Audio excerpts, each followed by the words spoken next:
Coming up, New Year's in January always have that bent towards a positive outlook and changing for the better.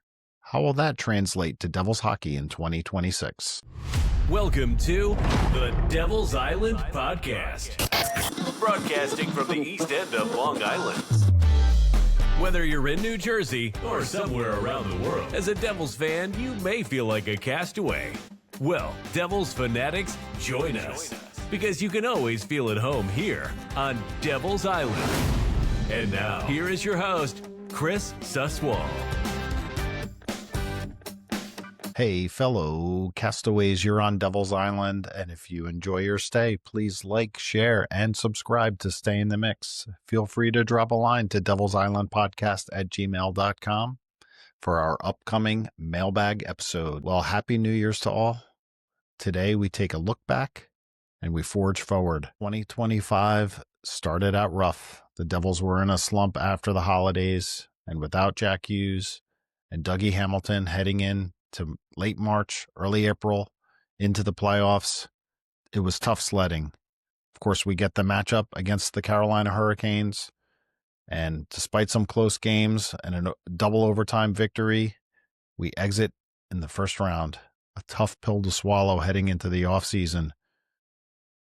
GM Tom Fitzgerald had a somewhat quiet offseason, adding only some role players with Donoff, Brown, signing Gritsuk, keeping Allen on board. And then as we got towards the season, we finally got that priority signing with Luke Hughes signing long-term. And soon into the season, we get Jacob Markstrom getting an extension. And the Devils look pretty good. The play was consistent. The power play was working. The penalty kill. There was an 8-game winning streak. At some point in the same week, we defeated both the Edmonton Oilers as well as the Florida Panthers, the matchups from the last two Stanley Cup finals, and things were looking pretty good even into late November. The Devils were in the top of the conference, top of the division, and the dream was there that maybe this is the season that the Devils win the Metropolitan Division. But then it seems disaster started to hit. Brett Pesce goes down, Jack Hughes goes down, a number of other injuries, and some poor play. It's been a roller coaster ride, and that downturn included back-to-back shutouts at home, which hadn't happened in a 10-year span. And the next thing you know, the Devils, they're winning some games. They're going on a 5-game losing streak. They're battling back on the road to win some important victories to stay right there in the standings. But it's just been difficult to stomach. And with the trade talk and Quinn Hughes, the Devils missing out on the brother of Jack and Luke, it's been tough to understand what the front office is doing and whether or not this Devils team is going to get some help. So here are my top 5 things that I'm looking for in early 2026 for the Devils to compete and go on a run. Number 5, will we see Tom Fitzgerald make some moves at the deadline, more so than he did last year, and really bolster this lineup to be a contender on the top of the Eastern Conference? Number 4, will we see Dawson Mercer score more? Yeah, he's been great defensively and he's chipped in mostly with assists. But if he can be a scorer like he showed a couple seasons ago, and the reason why the Devils held on to him and haven't traded him away just yet, that could really bode well to take some pressure off the Jack Hughes, the Jesper Bratts, the Nico Hischers, the Timo Meyers. Getting an added scoring touch would really go a long way. Number 3, will Jesper Bratt come back to be the superstar that he can be in this league? He has the skills. He's had so many opportunities game after game. He's getting in tight.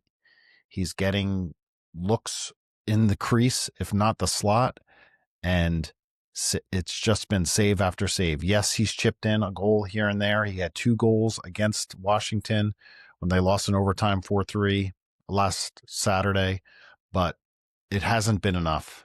And he's also had some important shootout goals.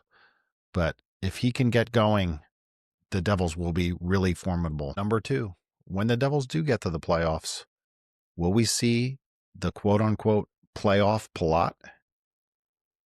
When they had that series against the Rangers, Palat was very important in getting past the Rangers in that 7-game series. He had important goals, crucial moments.